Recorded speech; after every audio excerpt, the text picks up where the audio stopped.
I just built a complete social media strategy in 2 hours using AI. And a strategy like this normally takes weeks to build without AI. My client was able to walk away with a 128-page plan built around her business, her voice, and her life. I'm going to show you exactly how I did it, break down all 6 components so you can apply them to your business and show you her results. So the process was actually pretty straightforward. I did a 90-minute Zoom session in which I asked her a bunch of different questions based on my 6 component strategy. I got all the answers, right? Because she rattled off everything that she could, everything that was in her head.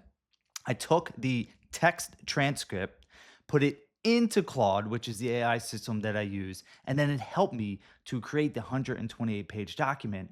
But now I'm going to show you why it's really important to have this and how all 6 components are going to help you. All right, so component number one is, who are you talking to? I believe that this is one of the most important steps that you can take, especially when you're starting off, is who you're talking to. Because here's the reality: you cannot simply talk to everyone when with your marketing, especially on social media. Because if you try to talk to everyone, you end up talking to no one. And that's not the goal, right? You want to get clients from social media. That's why you're watching this video. So for you and your business, you have to identify who your ideal client is. Now, when we talk about ideal client, some people will say ICP, your ideal client profile, but it's more than just the demographics. So you can see here, I don't really have too much for demographics. These are questions that I ask, but one of the real important things is you want to focus on the psychographics. So as you can see here for my client Lori, the psychographics for her clients are,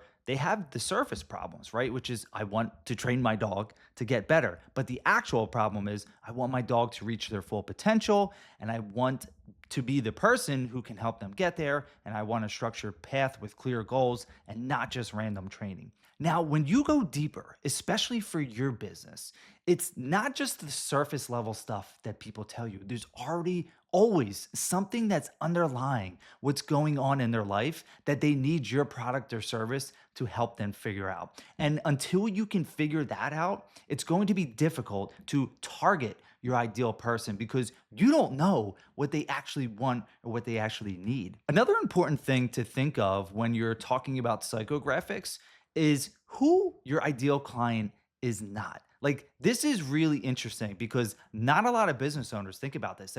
They always trying to say, like, I know who my person is, or they don't know at all, but they don't really think about who their ideal person is not. And this is critical. The second component is finding your voice and your unique positioning and message. You are unique. Your lived experience, no one else on earth has experienced that. And I tell people this all the time. You have gone through things, you experience things differently than everybody else. Even if you have a twin, right? Like, you experience things in a different way. You have a different mindset, you have a different viewpoint, you have different perspectives. So you are unique. And this is the part where we're trying to figure out how you can bring that to your business. So part of finding your voice is your core philosophy and your core beliefs. So what you believe that others get wrong about your business. And then you have to start thinking about, what are some of your non-negotiable values, right? What are some of those things that you absolutely, no matter what happens, you're going to stand up for them and say, no, I'm not going to do this. I'm not going to work with this person. These are my non-negotiables. And you also have your unique methodology and approach. And I don't care if you are one of a million people doing the same thing. You have a unique way and you have a unique approach that the other 999,000 people do not. And then one of the last pieces of this is your transformation process. How are you going to help your client, your customer, get from point A to point B in a straightforward and easy to understand way? The third component is content topics and the video strategy. You have to have content topics. Other people call them content pillars. I like calling them topics. You have to have certain things that you talk about on a consistent basis so people know you for those certain things. And then in addition to that, video is the quickest way that you can build trust in any market, in any niche, in any industry. So having a video strategy is really important. And I talk about that a lot because of how important it actually is. So you only really need 3 to 4 content pillars. For Lori, pillar one was relationship-based training and education. For you and your business, relationship based training and education is very important, right? Like you can literally take this pillar and apply to your business, but you just have to figure out different, language than being a dog trainer, unless you are a dog trainer. Pillar two for her was pet grief support. And this is about 35% of her content. And this is one of those things that actually makes her stand out from the other dog trainers as well. And then her pillar three content was canine fitness and holistic dog development, right? So those three pillars make up the vast majority of the content that she's going to be putting out. And the video strategy part of this is critical, right? So your primary content format, and this all depends. Like her level of comfort right now was a 4 and a 5 out of 10, right? So everyone is on a different playing field when it comes to video. You're either really comfortable or you're not at all. But having a sustainable video system and a sustainable format is critical to growing and to getting people to trust you way faster. So when it comes to formats, you can have training sessions with B-roll. This is anything that you can do. You can put B-roll in a voiceover. You could have direct to camera quick tips, which is what I primarily do. I think this is an awesome format. The third format could be celebration and announcement videos. And then the formats, there's so many different ones that you can apply to your business as well. Component number 4 is platform focus. I cannot stress this enough. Focusing on one main platform is the way to grow your local small business and to get local clients. Because if you try to do too much, unless you have unlimited funds, right? And you have a full content team, but for the majority of us, we're doing this by ourselves, right? Maybe we have someone that can film for us, but unless you have, again, unlimited funds, a full team, focusing on one platform is critical. For local business owners, honestly, still to this day, Facebook is the best platform, in my opinion. And then number 2 would probably be Instagram or TikTok. They're both shorter form content. I love YouTube and you're watching YouTube as well. I think that's a great avenue. But for local content to get local clients, Facebook is still number 1. As you can see here, her primary platform right now is Facebook. That's where she's getting most of her engagement, most of her views, and most of the clients that reach out to her from social media are from Facebook. And then from here, you just build out what the strategy is based on the answers to the questions. Having a business page as a central hub is a good idea. A lot of people just continue to post on their personal page because that's where a lot of people follow them.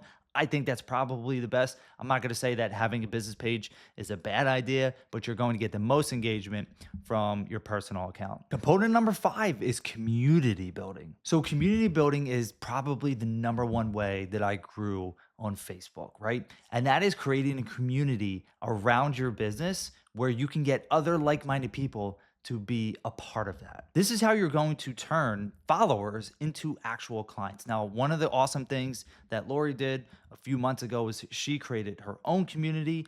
I've created multiple communities. And again, that's how I built my business. And I made multiple 6 figures from building these communities. And it's really important because social media is where you're going to build trust first, right?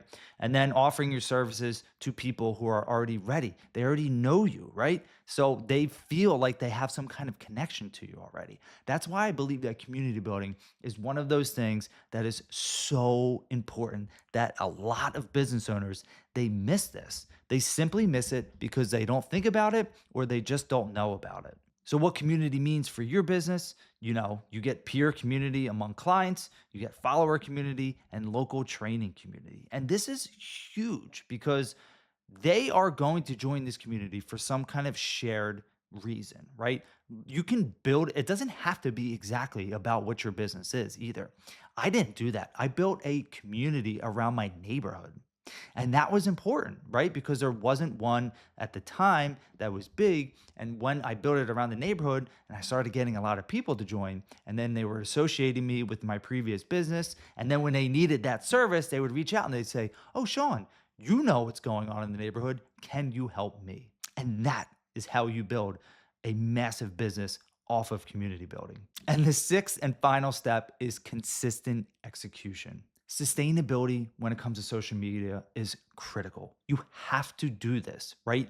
Like you have to stay consistent over time if you want to actually grow. You cannot do it for a month, not see results, get discouraged and stop. it will not work out for you. You have to stay consistent with it over time to be successful. So what you do here is you figure out what your current reality check is. What are you already doing? What are the problems that you see in your life that you need to overcome? What actually needs to change? And then you build a realistic timeline, right? Like, how much time do you actually have available for social media? There's different business owners with different schedules and different amounts of time. And then you have to determine your sustainable weekly time investment, right? Content creation generally can be anywhere from 90 minutes to like 10 hours a week, But I think realistically, and this is what Lori determined, is about 90 minutes to 120 minutes per week. And then you have all the other time to operate your business. And now I want to show you some of her actual results. So she allowed me to share this information with you. And as you can see, just in the previous 28 days, her views are up 114%. Engagement is up 139%. Her follower account is up 9%. And over time, since we first talked back in the beginning of May, her interactions are up 33.8%. And here her total followers are up 51.7%. And her total views from that time are up 21.9%. When I first started talking to Lori back in May of 2025, she was struggling with social media. Half of her classes were booked, and she was actually even questioning whether or not she wanted to keep going with the business. And then just from doing minor tweaks, minor suggestions that I put out there, from starting the community on Facebook and then doing the strategy session with me, she has noticed a huge increase, as you can see. And the increase in views and engagement leads to actual new clients, right? Once you start getting into DMs or people start DMing you from social media, that's when it leads to actual clients. Now, all of her classes are booked. She's actually having a lot of success and she feels great about what she's doing. And that's the power of having a strategy for social media. So if you want to get started with your strategy, if you know that you need to do better and you want to work with me and do that process, I would love to help. All you got to do is click the link in the description and make sure you stay tuned for this next video. It's going to be great.